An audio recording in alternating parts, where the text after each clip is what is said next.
Adolf Hitler dikenal sebagai diktator kejam yang bertanggung jawab atas peristiwa Holocaust, pembunuhan massal jutaan orang Yahudi di kamp konsentrasi Nazi. Selain itu, ia juga membantai orang Gipsi, lawan politik, kaum homoseksual, dan penyandang disabilitas. Kekejamannya sering dikaitkan dengan masa kecil yang traumatis. Hidup bersama ayah yang kasar, otoriter, dan sering memukulnya. Masa kecil penuh kekerasan ini meninggalkan luka emosional mendalam. Namun latar belakang menyakitkan tidak membenarkan perilaku kejam. Sebab banyak orang juga mengalami penderitaan serupa tapi memilih hidup jalan yang benar.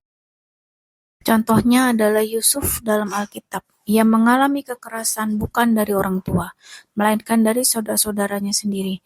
Ketika Yusuf menyusul mereka ke Dotan, kakak-kakaknya bermufakat untuk membunuhnya, lalu membuang mayatnya ke dalam sumur.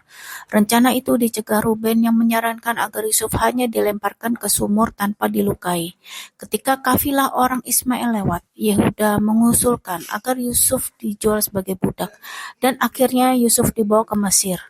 Yusuf mengalami penderitaan bertahun-tahun, dari budak hingga dipenjara karena fitnah. Namun ketika akhirnya ia menjadi penguasa di Mesir, ia bertemu kembali dengan saudara-saudaranya. Ia tidak membalas dendam. Ia berkata, "Memang kamu telah mereka-rekakan yang jahat terhadap aku, tapi Allah telah mereka-rekakan untuk kebaikan." Dalam Kejadian 50 ayat 20. Yusuf memilih mengampuni dan melihat maksud Tuhan di balik penderitaannya. Ia adalah contoh nyata bahwa luka masa lalu tidak harus membentuk seseorang menjadi kejam. Sebaliknya, bisa menjadi jalan menuju kedewasaan dan kebaikan. Refleksi diri, apakah Anda masih menyimpan kepahitan atau luka masa lalu dalam diri Anda? Apa yang Anda lakukan untuk melepaskan luka masa lalu tersebut?